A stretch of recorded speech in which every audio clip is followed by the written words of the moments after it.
ഇനി അനുസ്മരണ പ്രഭാഷണമാണ്. അതിനായി നമുക്ക് കിട്ടിയിരിക്കുന്ന ശ്രീ മുരളി ഗോപി. നടൻ എന്ന നിലയിൽ അദ്ദേഹത്തെക്കുറിച്ച് ഞാൻ പറയേണ്ട യാതൊരു ആവശ്യവുമില്ല. കാരണം എന്നേക്കാൾ കൂടുതൽ നിങ്ങൾക്കറിയാമായിരിക്കും, എല്ലാവർക്കും അറിയായിരിക്കും. പക്ഷേ 19-ാം വയസ്സിൽ ചെറുകഥകൾ എഴുതി തുടങ്ങി. ആയുർരേഖ എന്നൊരു കഥാസമാഹാരം പ്രസിദ്ധീകരിച്ച തൻ്റെ കഥകൾ വായിക്കുമ്പോൾ അച്ഛൻ്റെ ചുണ്ടിൽ വിരിയുന്ന പുഞ്ചിരി ഇൻസ്പിറേഷനായി എടുത്ത ഒരു മകനെക്കുറിച്ച് പരാമർശിക്കാതെ പോകുന്നത് ശരിയല്ല എന്നെനിക്ക് തോന്നി. പിന്നീട് കാലം മുന്നോട്ട് പോയപ്പോൾ the new Indian express, the Hindu തുടങ്ങിയ മുഖ്യ ദിനപത്രങ്ങളിലും പിന്നെ ഒരു ഇൻ്റർനാഷണൽ സ്പോർട്സ് മാഗസിനായ ക്ലീൻ ബൗൾഡ് എന്ന മാഗസിനിലും വർക്ക് ചെയ്തിരുന്ന ഒരു ജേർണലിസ്റ്റ് മുരളി ഗോപിയെക്കുറിച്ചും ഇവിടെ പരാമർശിക്കേണ്ടതുണ്ട്. 2008 MSN ഇന്ത്യ എൻ്റർടൈൻമെൻറ്റിൽ ചീഫ് എഡിറ്ററായി ജോലി തുടങ്ങി. പക്ഷേ 2012 ആ ജോലിയും അവസാനിപ്പിച്ച് മുഴുവൻ സമയം സിനിമാ പ്രവർത്തകനായി ഇറങ്ങിയ മുരളി ഗോപി, അദ്ദേഹത്തെക്കുറിച്ചാണ് ഞാൻ പറയുന്നത്. ഒപ്പം തന്നെ MG വാൻഗാർഡ് എന്ന ഒരു ബ്ലോഗും അദ്ദേഹത്തിന് സ്വന്തമായിട്ടുണ്ട്. ആ ബ്ലോഗിനെ കുറിച്ച് പറയുമ്പോൾ ഒരു ചെറിയ ഞാൻ എൻ്റെ കണ്ണിൽപ്പെട്ട ഒരു ബ്ലോഗിലെ ആദ്യത്തെ കുറച്ച് സെൻറ്റൻസ് പറയാതെ നിവൃത്തിയില്ല. കാരണം അത്രയ്ക്ക് നൊസ്റ്റാൾജിക്കായി തോന്നിയൊരു സെൻറ്റൻസ് ആയിരുന്നു. നമ്മുടെ ദൂരദർശനെ കുറിച്ചിട്ട്, എഴുതുന്നത് ക്രിക്കറ്റിനെ കുറിച്ചിട്ടായിരുന്നെങ്കിലും നമ്മുടെ ദൂരദർശനെ കുറിച്ചിട്ട് പറഞ്ഞിട്ടാണ് തുടങ്ങുന്നത്. അതായത് നമ്മളുടെയൊക്കെ പുരപ്പുറത്ത് പൊങ്ങി നിൽക്കുന്ന ആൻറ്റിന, പിന്നെ ഡ്രോയിങ് റൂമിൽ പെട്ടി പോലെ ഇരിക്കുന്ന ദൂരദർശൻ TV, ആ TV യിലേക്ക് പലപ്പോഴും ഡിപ്രസിങ് ആയിട്ടുള്ള ലോഗോ മ്യൂസിക്കായിട്ട് വരുന്ന ദൂരദർശൻ, പിന്നെ അത് കഴിഞ്ഞാൽ കുറച്ച് ഗ്രെയിൻസ് വരും, പിന്നെ മൾട്ടി കളർ ബാൻഡ് വരും. അത് കഴിഞ്ഞിട്ടാണ് പതുക്കെ പ്രോഗ്രാംസ് തുടങ്ങുന്നത്. ഈ പ്രോഗ്രാംസ് തുടങ്ങുമ്പോഴും ഇടയ്ക്കിടയ്ക്ക് അത് ടെക്നിക്കൽ പ്രോബ്ലം കാരണമായിരിക്കും, ഇടയ്ക്കിടയ്ക്ക് ആ പ്രോഗ്രാം ബ്രേക്ക് ആവുകയും ചെയ്യും. അപ്പോൾ രുക്കാവട്ട് കെ ലിയേ ഖേദ് ഹേ, ഇതൊക്കെ നമ്മൾ ചെറുപ്പമായിരുന്ന സമയത്ത് നമ്മളിതൊക്കെ ഇങ്ങനെ എന്നും കണ്ട് നമ്മളുടെ കൺമുന്നിലൂടെ പോയ കാര്യമാണ്. പക്ഷെ അത് അദ്ദേഹത്തിൻ്റെ കണ്ണിൽ അതിനൊക്കെ വല്ലാത്തൊരു ഇമ്പോർട്ടൻസ് ഉണ്ടായിരുന്നു. അതായത് ഒബ്സർവേഷൻ. സത്യത്തിൽ ഈ ജീവിത അനുഭവങ്ങളാണ് അദ്ദേഹത്തിന് ഇത്രയും ഒബ്സർവേഷൻ കൊടുത്തതെന്ന് ഞാൻ മനസ്സിലാക്കുന്നു. എന്ന് മാത്രമല്ല, അദ്ദേഹത്തിൻ്റെ ഒരു തിരക്കഥാകൃത്ത് എന്നുള്ള നിലയിൽ ഓരോ ഡയലോഗിനും ഈ ഷാർപ്നെസ് കിട്ടിയതും ഈ ഒരു അനുഭവ പരിചയം അല്ലെങ്കിൽ ഈ ഒരു ഒബ്സർവേഷൻ്റെ ബേസിസിൽ തന്നെയാണെന്ന് വിശ്വസിക്കാനാണ് എനിക്കിഷ്ടം. എന്താണെങ്കിലും ഞാൻ അധികം ദീർഘിപ്പിക്കുന്നില്ല. ശ്രീ KN ശശിധരൻ അനുസ്മരണ പ്രഭാഷണത്തിനായി അദ്ദേഹത്തെ ക്ഷണിക്കുന്നു. ഇതിനോടൊപ്പം തന്നെ ഒരു കാര്യം കൂടെ ഞാൻ ചേർത്ത് പറയുകയാണ്. അദ്ദേഹത്തിന് വലിയൊരു പ്രഭാഷണം നടത്താൻ താല്പര്യമില്ല എന്ന് പറഞ്ഞു. അതുകൊണ്ട് തന്നെ അദ്ദേഹത്തിനോട് ഞാൻ പറയുന്നു, താങ്കൾ തുടങ്ങിക്കോളൂ, ചോദ്യങ്ങൾ പുറകെ റെഡിയാണ്. ഏവർക്കും നമസ്കാരം. പ്രസംഗങ്ങളുടെ ഏകപക്ഷീയത ഇഷ്ടപ്പെടാത്ത ഒരാളാണ് ഞാൻ. പക്ഷേ ഈ വേദിയിലേക്ക്, സദസ്സിലേക്ക് എന്നെ വിളിക്കുമ്പോൾ ഞാൻ മറിച്ചൊന്നും ചിന്തിക്കാതെ വരാം എന്ന് പറഞ്ഞത് ഈ സായാഹ്നം ആരുടെ ഓർമ്മയിലാണോ ദീപ്തമായിരിക്കുന്നത് ആ ആളിനോടുള്ള എൻ്റെ അകമഴിഞ്ഞ സ്നേഹവും ബഹുമാനവും കൊണ്ട് മാത്രം. 3 തരം സിനിമകളുണ്ട്. എന്നോട് ചോദിച്ചാൽ ഞാൻ പറയും 3 തരം സിനിമകളുണ്ട്. വാണിജ്യ വിജയം നേടുന്ന സിനിമകൾ, പുരസ്കൃതമാകുന്ന സിനിമകൾ, മൂന്നാമത്തെ വിഭാഗം നമ്മുടെ മനസ്സിൽ ഒരു സ്ഥാനം നേടുന്ന സിനിമകൾ. പുരസ്കൃതമാകുന്ന സിനിമകൾക്കും വാണിജ്യ വിജയം നേടുന്ന സിനിമകൾക്കും അതാത് കാലങ്ങളിൽ അതാത് കാരണങ്ങളുണ്ടാവും. പക്ഷേ മനസ്സിൽ ഇടം നേടുന്ന സിനിമ, അതിന് കാരണങ്ങളൊന്നും തന്നെ ആവശ്യമില്ല. ഒരിക്കൽ ആ സിനിമ മനസ്സിൽ ഇടം നേടിയാൽ എക്കാലവും അത് മനസ്സിൽ തന്നെ നിലനിൽക്കുകയും ചെയ്യും. അങ്ങനെയുള്ള 2 സിനിമകൾ ഞാൻ കണ്ടിട്ടുള്ള 2 സിനിമകൾ, അദ്ദേഹം 3 സിനിമകൾ ചെയ്തിട്ടുള്ളതാണ്. ഞാൻ കണ്ടിട്ടുള്ള ഒരിക്കലും മനസ്സിൽ മരിക്കാത്ത ഓർമ്മയായി നിൽക്കുന്ന 2 സിനിമകൾ ചെയ്ത ഒരു സംവിധായകനാണ് ശശിധരൻ സാർ.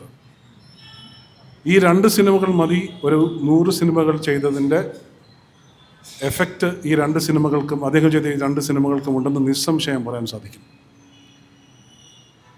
ഇപ്പോൾ നിങ്ങൾ കാണാൻ പോകുന്ന ഈ ഇവൻ്റ് കഴിഞ്ഞിട്ട് നിങ്ങൾ കാണാൻ പോകുന്നത് ഇതിൽ അദ്ദേഹം ആദ്യം ചെയ്ത അക്കരെ എന്ന് പറയുന്ന സിനിമയാണ്. എൻ്റെ ഫേവററ്റ് മാത്രമല്ല, അച്ഛൻ്റെയും വളരെ പ്രിയപ്പെട്ട സിനിമകളിൽ ഒന്നായിരുന്നു അക്കരെ എന്ന് പറയുന്ന സിനിമ. അദ്ദേഹത്തിന് വ്യക്തിപരമായി ശശിധരൻ സാറിനോട് വളരെ വലിയ ഇഷ്ടവും വാത്സല്യവും ഉണ്ടായിരുന്നുവെന്നും ഞാൻ മനസ്സിലാക്കിയിട്ടുണ്ട്. 1984 ആണ് അക്കരെ ഇറങ്ങുന്നത്. അന്ന് എനിക്ക് 12 വയസ്സാണ് പ്രായം. ഞങ്ങളുടെ വീട്ടിൽ ആദ്യമായിട്ട് ആ ഏരിയയിൽ തന്നെ ആദ്യമായിട്ട് VCRും VHS കാസറ്റും കൊണ്ട് കാണുന്നത് അച്ഛൻ ബഹ്റിനിലൊരു ട്രിപ്പ് കഴിഞ്ഞിട്ട് വന്നിട്ട് ഒരു ഹിറ്റാച്ചിയുടെ ഒരു VCR വാങ്ങിക്കൊണ്ട് വരികയും അത് ലോകത്തിലെ വലിയൊരു മഹാത്ഭുതമായി പെട്ടെന്ന് തന്നെ മാറുകയും എല്ലാവരും എൻ്റെ കസിൻസും ബന്ധുക്കളും എല്ലാവരും സിനിമ കാണാൻ വരികയും അവരുടെ മുമ്പിൽ ഒരു പ്രൊജക്ടർ ഓപ്പറേറ്ററിനെ പോലെ ഇരുന്ന് ഞാൻ ഓരോ തവണയും അവൈലബിൾ ആയിട്ടുള്ള 3 സിനിമകൾ അച്ഛൻ അവിടുന്ന് തന്നെ വാങ്ങിക്കൊണ്ടുവന്ന 3 സിനിമകളും കാണിക്കുന്നത് വലിയൊരു പതിവായിരുന്നു. ഇതിൽ എനിക്ക് ഓർമ്മയുണ്ട്, ആദ്യത്തെ സിനിമ റെയിൻസ് ഓഫ് റാഞ്ചിപ്പൂർ എന്ന് പറയുന്ന സിനിമയാണ്, റിച്ചാർഡ് ബാർട്ടൺ അഭിനയിച്ച സിനിമ. രണ്ടാമത്തെ സിനിമ ചെമ്മീൻ, മൂന്നാമത്തെ സിനിമ അക്കരെ എന്ന് പറയുന്ന സിനിമയാണ്. അപ്പോൾ അന്നത്തെ കുട്ടിക്കാലത്ത് ഓബ്വിയസ്ലി നമ്മൾ കാണാൻ ആഗ്രഹിക്കുന്നത് ആദ്യം ഒരു ഇംഗ്ലീഷ് സിനിമയായിരിക്കും, പ്രത്യേകിച്ച് ഇത്രയും ഹൈ പ്രൊഫൈലായിട്ടുള്ള ഒരു സിനിമ. അപ്പോൾ റെയിൻസ് ഓഫ് റാഞ്ചിപ്പൂർ ഒരുപാട് തവണ കണ്ടു. അത് കഴിഞ്ഞ് സെക്കൻഡ് ചോയ്സ് ഒരു ബിഗ് മലയാളം ഫിലിം എന്നുള്ള നിലയിൽ ചെമ്മീൻ ഒരുപാട് തവണ കണ്ടു. അതിൻ്റെ എല്ലാ സീൻസും എല്ലാ ഡയലോഗ്സും എല്ലാ സംഗീത ശകലങ്ങളും എല്ലാം ഓർമ്മയിലുണ്ട്. അപ്പോൾ അങ്ങനെ ഇരിക്കുമ്പോൾ ഒരിക്കൽ ഷൂട്ടിന് പോകുന്നതിന് മുമ്പ് അച്ഛൻ പറഞ്ഞു, നീ അതിൽ മൂന്നാമത്തെ ഒരു സിനിമയുണ്ട് ഞാൻ കൊണ്ടുവന്നത്, അതാരെയും കാണിക്കുന്നില്ല, നീ കണ്ടിട്ടുമില്ലല്ലോ. ഞാൻ പറഞ്ഞു അത് ഒരു ഒരു സ്ലോ ഫിലിമല്ലേ എന്ന് ചോദിച്ചു. Slowness is not a crime എന്നാണ് അച്ഛൻ പറഞ്ഞത്. ആ സിനിമ എടുത്ത് കാണുക എന്ന് പറഞ്ഞു. എനിക്ക് പ്രിയപ്പെട്ട സിനിമയാണ് അത്, നീയും കാണുക, വരുന്നവരെ കാണിക്കുകയും ചെയ്യുക എന്ന് പറഞ്ഞു. അങ്ങനെയാണ് അക്കരെ എന്ന് പറയുന്ന സിനിമ ഞാൻ ആദ്യമായിട്ട് കാണുന്നത്. ഞാനിപ്പോൾ ഒരു സിനിമാക്കാരനായിട്ട് നിൽക്കുന്നുണ്ടെങ്കിൽ അതിന് കാരണമായ വിരലിലെണ്ണാവുന്ന സിനിമകളിൽ ഒന്നാണ് ശശിധരൻ സാറിൻ്റെ അക്കരെ എന്ന് പറയുന്നത്. 1984 80കളുടെ തുടക്കത്തിലും 70കളുടെ അവസാനത്തും 80കളുടെ തുടക്കത്തിലും ഗൾഫ് ബൂം നടന്നിരുന്ന സമയത്ത് ഉണ്ടായിരുന്ന മലയാള നാടിൻ്റെ ഒരു നേർചിത്രം കാണണമെങ്കിൽ നിങ്ങൾ ഇതിന് ശേഷം ആ സിനിമ കാണും, നിങ്ങൾക്ക് മനസ്സിലാവുകയും ചെയ്യും. 1984 കേരളം എന്തായിരുന്നു, 1984 മലയാളിയുടെ കാമനകൾ എന്തായിരുന്നു, അവൻ്റെ ദുരാഗ്രഹങ്ങൾ എന്തായിരുന്നു, അവൻ്റെ ജീവിത താളം എന്തായിരുന്നു, അതിലെ സംഗീതം എന്തായിരുന്നു എന്നറിയണമെങ്കിൽ ഈ ഒറ്റ ചിത്രം കണ്ടാൽ മതിയാവും. ഞാൻ വേറെ ഒരു സിനിമയും ഇങ്ങനെ റെക്കമെൻഡ് ചെയ്യില്ല. ഈ ഒരു റീസൺ, ഒരു കാലഘട്ടത്തിനെ അതിനെ സംഗീതാത്മകമായും സിനിമാറ്റിക്കായും അതിൻ്റെ താളം ഉൾക്കൊണ്ടും അതിൻ്റെ ജീവിതചര്യ മനസ്സിലാക്കിയും എടുത്തിട്ടുള്ള വിരളം സിനിമകളിലൊന്നാണ് അക്കരെ എന്ന് നിസ്സംശയം എനിക്ക് പറയാൻ സാധിക്കും. അന്ന് ആദ്യം കണ്ടതിന് ശേഷം ഞാൻ വരുന്നവരെയൊക്കെ ഈ സിനിമ ഇട്ട് കാണിക്കുകയും മറ്റ് 2 സിനിമകളെയും പോലെ മനസ്സിൽ എക്കാലവും ഇതിൻ്റെ ഓരോ മൂമെൻറ്റ്സും ഓരോ ഡയലോഗ്സും ഇതിൻ്റെ ഓരോ ക്യാമറ മൂവ്മെൻറ്റ്സും അഭിനയ മുഹൂർത്തങ്ങളും എല്ലാം പച്ചകുത്തിയ പോലെ എൻ്റെ മനസ്സിൽ ഇപ്പോഴും ഉണ്ട് എന്ന് പറയുന്നതിൽ എനിക്ക് അഭിമാനമാണുള്ളത്. ആ നിലയ്ക്ക് ഈ സായനത്തിൽ ഇവിടെ വരുവാനും നിങ്ങളെ അഭിസംബോധന ചെയ്ത് ശശിധരൻ സാറിൻ്റെ ഗ്രേറ്റ്നെസ്സിനെ കുറിച്ച് ഇത്രയും സംസാരിക്കാൻ കഴിഞ്ഞതും എൻ്റെ വലിയ ഭാഗ്യമാണെന്ന് ഞാൻ കരുതുന്നു. ഈ അവസരം എനിക്കുണ്ടാക്കി തന്ന ഇതിൻ്റെ സംഘാടകരോടും അദ്ദേഹത്തിൻ്റെ പ്രിയപ്പെട്ട കുടുംബാംഗങ്ങളോടും എനിക്ക് വളരെയധികം നന്ദിയുണ്ട്. ഈ സിനിമ നിങ്ങൾ കാണുക, മഹാനായ ചലച്ചിത്രകാരൻ എന്താണെന്ന് മനസ്സിലാക്കുക എന്ന് മാത്രം പറഞ്ഞുകൊണ്ട് നിർത്തുന്നു. നമസ്കാരം. സംസാരം അവസാനിപ്പിക്കുന്നില്ല, കുറച്ച് ചോദ്യങ്ങളും കൂടെ പുറകെ വരുന്നുണ്ട്. അപ്പം അതിൽ ആദ്യത്തെ ചോദ്യം എന്ന് പറഞ്ഞാൽ, ഈ സിനിമ ചെയ്യുമ്പോൾ, അക്കരെ എന്നുള്ളൊരു സിനിമ ചെയ്യുമ്പോൾ സംവിധായകൻ താരതമ്യേന തുടക്കക്കാരൻ, പക്ഷേ അന്ന് ഭരത് ഗോപി വളരെ എസ്റ്റാബ്ലിഷ്ഡ് ആയിട്ടുള്ള ഒരു നടൻ. അപ്പോൾ അവർ തമ്മിൽ എങ്ങനെ ഒരു അല്ലെങ്കിൽ ഈ ഒരു സിനിമ എങ്ങനെ ജന്മം കൊണ്ടു എന്നുള്ളത് അതിനെക്കുറിച്ചിട്ട് താങ്കൾക്ക് പറയാൻ സാധിക്കുമോ? അച്ഛൻ ആ കാലത്ത് മലയാളത്തിലെ ഏറ്റവും ബിസിയസ്റ്റ് ആയിട്ടുള്ള ഒരു താരമായിരുന്നു എന്ന് ഞാൻ ഓർക്കുന്നു. പക്ഷേ ഒരു താരം എന്ന നിലയിൽ ജീവിക്കുകയോ ഞങ്ങളെ താരത്തിൻ്റെ മക്കളായി വളർത്തുകയോ ചെയ്യാത്ത ഒരു കലാകാരനായിരുന്നു അച്ഛൻ.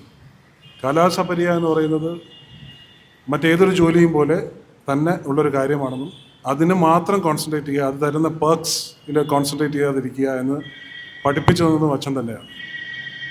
അച്ഛൻ വലിപ്പച്ചെറുപ്പം നോക്കാതെ പുതുമുഖങ്ങളെയും പ്രഗത്ഭരായ സംവിധായകരെയും ഒരുപോലെ കണ്ടിരുന്ന ഒരാളാണ്. എനിക്ക് ഉറപ്പുണ്ട് ശശിധരൻ സാർ അച്ഛനെ ആദ്യം കാണാൻ വരുമ്പോൾ അദ്ദേഹം കൊണ്ടുവന്ന കോണ്ടൻറ്റിൻ്റെ, അദ്ദേഹത്തിൻ്റെ വിഷൻ്റെ മിടുക്ക് കണ്ടിട്ട് തന്നെ ആവണം അദ്ദേഹവുമായി ഒരു സിനിമ ചെയ്യാം എന്ന് തീരുമാനിച്ചത്. അത് അക്കരയിൽ മാത്രം ഒതുങ്ങിയതുമല്ലാതെ രണ്ടാമത്തെ സിനിമയായ കാണാതായ പെൺകുട്ടിയും അദ്ദേഹത്തിനോടൊപ്പം ചെയ്തിട്ടുണ്ട്. കാണാതായ പെൺകുട്ടിയും അഗെയിൻ ഒരു റെഫറൻസ് ആയിട്ട് വയ്ക്കാവുന്നൊരു സിനിമയാണ്. ഒരു കുറ്റകൃത്യം നടക്കുമ്പോൾ അതിൽ ഗാർഹികമായ ആംഗിൾ എത്രത്തോളം ഉണ്ട് എന്ന് ഒരു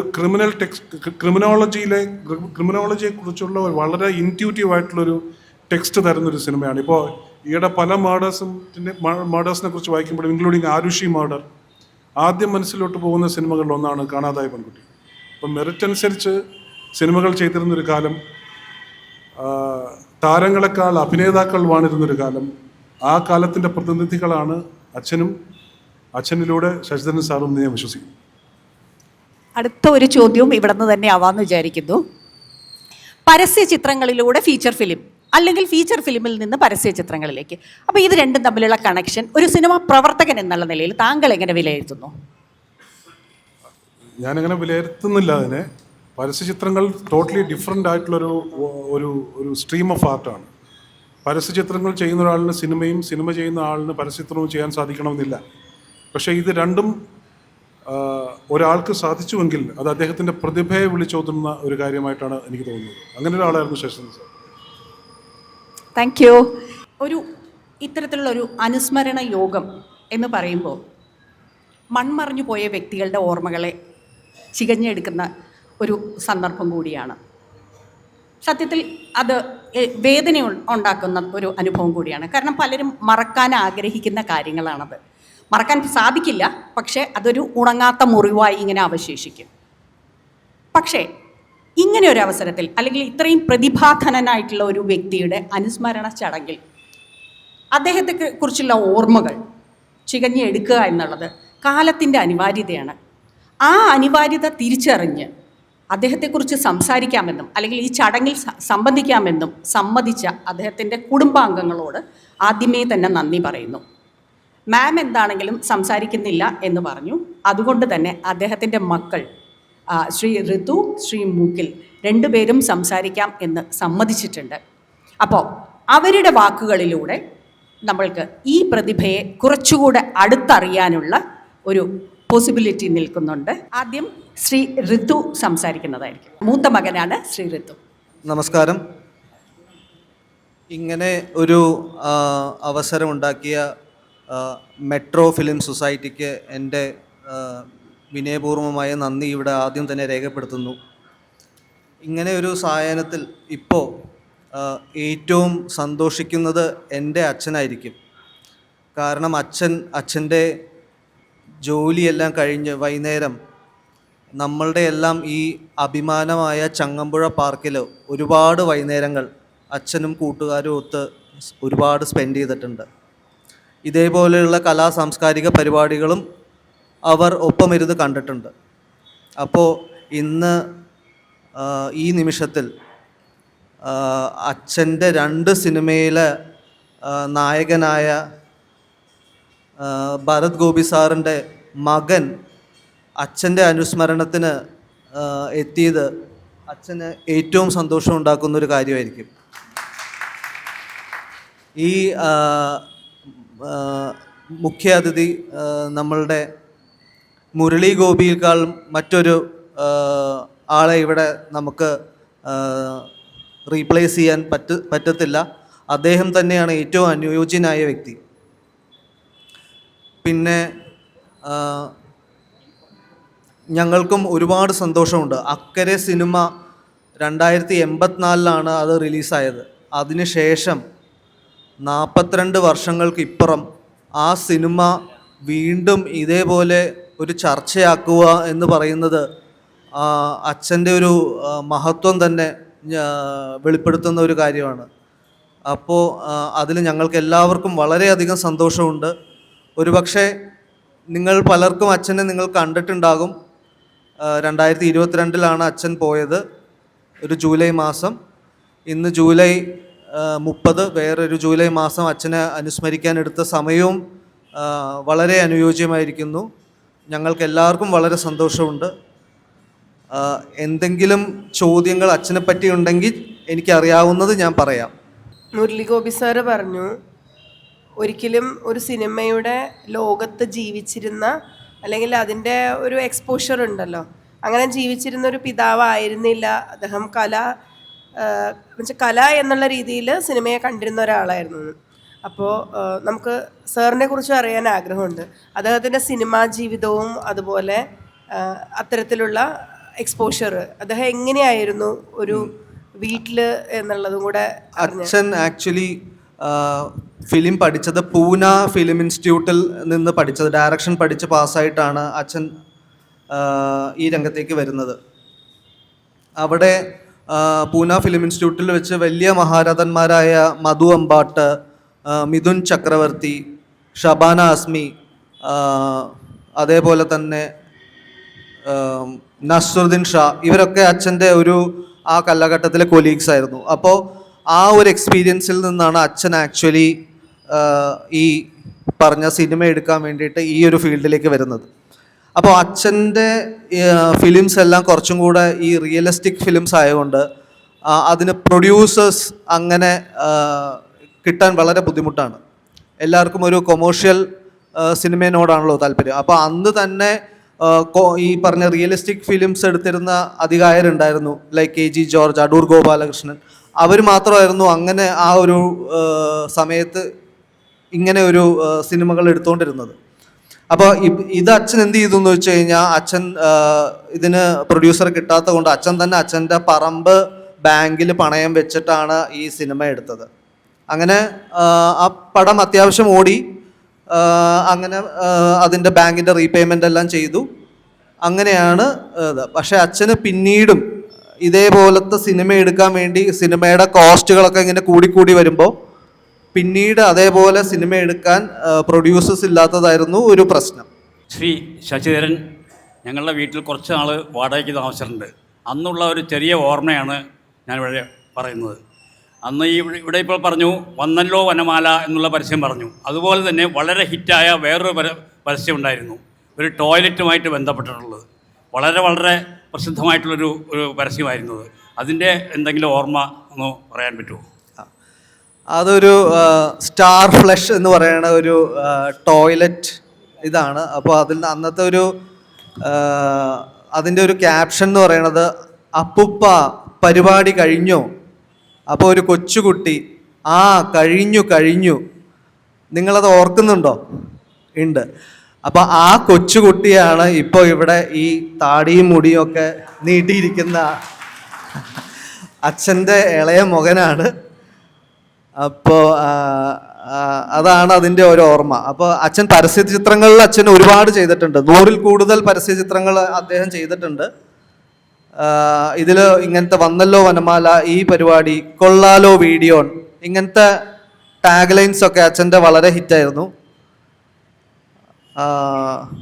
അപ്പോൾ അതാണ് എനിക്ക് അതിലുള്ള എൻ്റെ ഒരു ഓർമ്മ. ഓക്കെ, ഞങ്ങൾക്ക് വളരെ സന്തോഷമുണ്ട്. ഇങ്ങനത്തെ ഒരു സന്ധ്യ, ഇങ്ങനത്തെ ഒരു ഒത്തുചേരൽ അച്ഛനെ ഓർക്കുന്നതും അച്ഛൻ്റെ സിനിമയെ ഓർക്കുന്നതും ഏറ്റവും കൂടുതൽ സന്തോഷം അച്ഛന് തന്നെയായിരിക്കും. നന്ദി, നമസ്കാരം. താങ്ക് യു ശ്രീ ഋതു. നമ്മൾ പ്രതീക്ഷിച്ച പോലെ തന്നെ വളരെ പേഴ്സണലൈസ്ഡ് ആയിട്ടുള്ള കുറേ മെമ്മറീസ് അദ്ദേഹം ഷെയർ ചെയ്തു. അദ്ദേഹം അഡ്വക്കേറ്റായിട്ട് വർക്ക് ചെയ്യാണ്. പക്ഷേ എന്നിരുന്നാൽ പോലും കലാലോകത്തിനെ കുറിച്ചിട്ട് വളരെ ഭംഗിയായിട്ട് സംസാരിക്കുന്നത് ആ കുടുംബത്തിൽ നിന്ന് ലഭിച്ച ഒരു എനർജിയിൽ ബേസ് ചെയ്തിട്ടാണെന്ന് നമുക്ക് കൃത്യമായിട്ട് മനസ്സിലാക്കാൻ പറ്റും. Thank you once again. ഇനി അദ്ദേഹത്തിൻ്റെ രണ്ടാമത്തെ മകൻ ശ്രീ മുകിൽ RJ ആയിട്ടും ഒരു ആർട്ടിസ്റ്റായിട്ടും വർക്ക് ചെയ്യണു.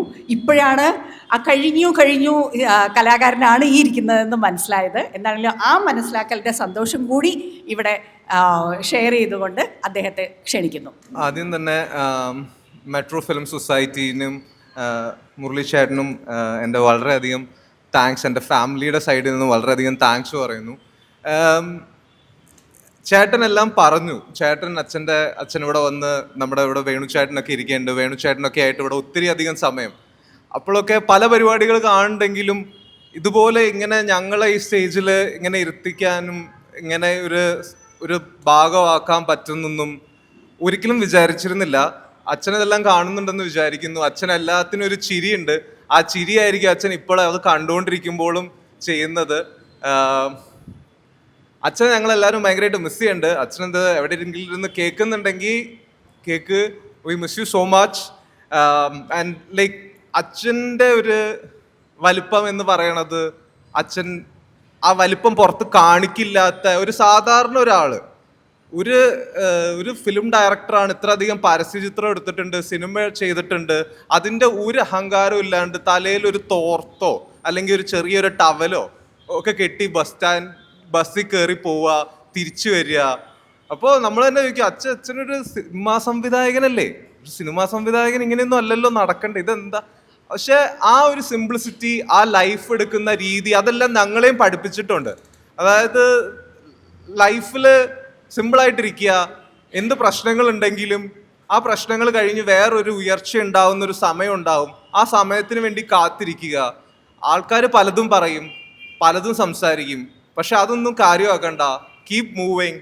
നിങ്ങൾക്ക് ഇഷ്ടമുള്ള കാര്യങ്ങൾ ഇഷ്ടപ്പെട്ട് ചെയ്യുക, അതിൽ ഫോളോ ചെയ്യുക. അതാണ് മെയിനായിട്ട് ലൈഫിൽ വേണ്ടത്. ബാക്കിയെല്ലാം വഴി വരും എന്നുള്ള ഒരു മെസ്സേജ് എനിക്കാണെങ്കിലും ചേട്ടനാണെങ്കിലും അമ്മയ്ക്കാണെങ്കിലും, ഇന്ന് അച്ഛൻ്റെ വേർപാട് ഉണ്ടെങ്കിൽ പോലും ഞങ്ങൾക്ക് മുന്നോട്ടേക്ക് പോവാനുള്ള ആ ഒരു ശക്തി, അല്ലെങ്കിൽ ആ ഒരു എലമെന്റ് ഓഫ് ഹോപ്പ് ഫുൾ അച്ഛൻ തന്നിട്ടാ പോയേക്കുന്നത്. ഞങ്ങളെല്ലാം കൃത്യമായിട്ട് പഠിപ്പിച്ചിട്ടുണ്ട് ഇനി എങ്ങനെ മുന്നോട്ടേക്ക് ജീവിക്കണം, എന്ത് ചെയ്യണം. അപ്പോൾ ആ ഒരു ലൈക്ക് അത് ദാറ്റ് ഇസ് ഡിഫറെൻറ്റ്. അച്ഛൻ എപ്പോഴും പറയുന്നൊരു കാര്യമുണ്ട്, നമ്മളല്ല ചിന്തിക്കണത്, ഈ തോട്ടുകളെല്ലാം നമ്മുടെ തലയിലേക്ക് വരുന്നതാണ്. അപ്പോൾ എന്തൊക്കെ വരും അതൊക്കെ എന്തായാലും വരും. അതുകൊണ്ട് ഒന്നും പേടിക്കണ്ട, എല്ലാം നേരിടുക, എല്ലാം ഉറച്ച കാലുകളോട് ഫേസ് ചെയ്യുക എന്നുള്ളതാണ് പറഞ്ഞേക്കുന്നത്. എനിക്ക് അച്ഛനെക്കുറിച്ച് ഇതൊക്കെയാണ് കൂടുതൽ പറയാനുള്ളത്. ഇവിടെ ചേട്ടനും മുരളി ചേട്ടനും ഒക്കെ പറഞ്ഞു അച്ഛൻ്റെ ഫിലിം സൈഡായിട്ട്. He was a great man, very simple and very loving. We all miss you dad. Thank you so much. We all miss you dad. ആ ഒരൊറ്റ വാക്യം മതി. അദ്ദേഹം അവിടെ ഇരുന്ന് ചിരിക്കുന്നുണ്ടാവും സന്തോഷത്തോടെ. ഞാൻ എൻ്റെ കുടുംബത്തെ നല്ല ഭംഗിയായിട്ട് തന്നെ മുന്നോട്ട് നയിക്കാൻ എനിക്ക് സാധിച്ചല്ലോ, എൻ്റെ പ്രതിഭ, അതിനോടൊപ്പം തന്നെ എൻ്റെ പ്രതിഭ വളർന്നല്ലോ എന്ന് അദ്ദേഹം അവിടെ ഇരുന്ന് നോക്കി അവർ സന്തോഷിക്കുന്നുണ്ടാവും. Thank you so much for such a personal, such an emotional message. Thank you so much. തികച്ചും ഔപചാരികമായി തുടങ്ങിയ ഒരു ചടങ്ങാണത്, ഈ ചടങ്ങ്. പക്ഷേ അത് അങ്ങേയറ്റം അനൗപചാരികമായി അവസാനിക്കാൻ പോകുന്നതിൻ്റെ സന്തോഷത്തിലാണ് നാം എല്ലാവരും.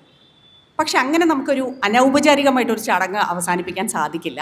അതുകൊണ്ട് തന്നെ ഔപചാരികതയിലേക്ക് കടക്കുകയാണ്.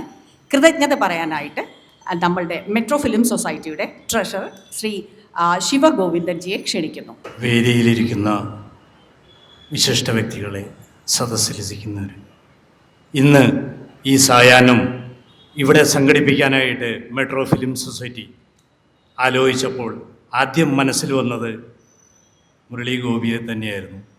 പക്ഷേ ഞങ്ങൾക്കൊരു സംശയം ഉണ്ടായിരുന്നു, അദ്ദേഹം ഇതിൽ പങ്കെടുക്കാൻ ഇത്രയും ദൂരത്തുനിന്ന് ഇവിടെ വരണം, ഇങ്ങനെയുള്ള കാര്യങ്ങളിൽ പങ്കെടുക്കണം.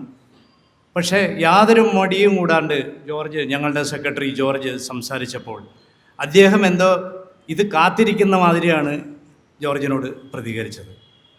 അപ്പോൾ ഈ വേദി ധന്യമാക്കാൻ എത്തിച്ചേർന്ന അദ്ദേഹത്തിന് ആദ്യമായി ഞാൻ നന്ദി രേഖപ്പെടുത്തുന്നു. പിന്നെ ഇവിടെ സന്നിഹിതരായിട്ടുള്ള ഞങ്ങളുടെ FFSIയുടെ RC മെമ്പറായ രാജേശ്വരി, ചങ്ങമ്പുഴ പാർക്കിൻ്റെ പ്രസിഡൻ്റായിട്ടുള്ള പ്രകാശൻ, KN ശശിധരൻ്റെ കുടുംബാംഗങ്ങൾ, ഇതിലെ ഹാങ്ങർ ചെയ്ത സന്ധ്യ ജയകുമാർ തുടങ്ങി എല്ലാ വ്യക്തികൾക്കും എൻ്റെ പേരിലും മെട്രോ ഫിലിം സൊസൈറ്റിയുടെ പേരിലും ഈ ചങ്ങമ്പുഴ പാർക്കിൻ്റെ പേരിലും നന്ദി രേഖപ്പെടുത്തുന്നു. ഒരു അഭ്യർത്ഥനയും കൂടിയുണ്ട്.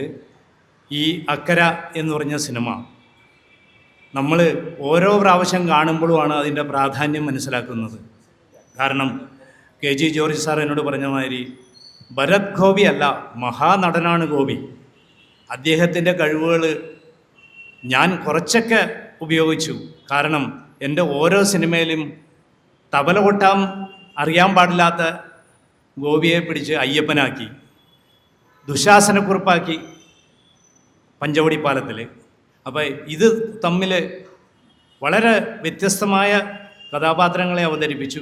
ഇതുപോലെ തന്നെ കെ ജി ജോർജ് സാറിൻ്റെ പല ചിത്രങ്ങളിലും അങ്ങനെ തന്നെയാണ് സംഭവം. അപ്പോൾ ജോർജ് സാർ എന്നോട് നേരിട്ട് പറഞ്ഞത് ഭരത് ഗോപി അല്ല, മഹാനടനാണ്. മഹാനടന്മാർ നമുക്ക് കേരളത്തിൽ അല്ലെങ്കിൽ മലയാളത്തിൽ കുറച്ചേ ഉണ്ടായിട്ടുള്ളൂ. അതിൽ ഒരു മഹാനടനാണ് ഭരത് ഗോപി. അപ്പോൾ അദ്ദേഹത്തിൻ്റെ മകൻ്റെ ഒരു സാന്നിധ്യം നമുക്ക് കിട്ടിയതിൽ പ്രത്യേകിച്ചും നന്ദി പറഞ്ഞുകൊണ്ട് നിർത്തുന്നു. നന്ദി, നമസ്കാരം.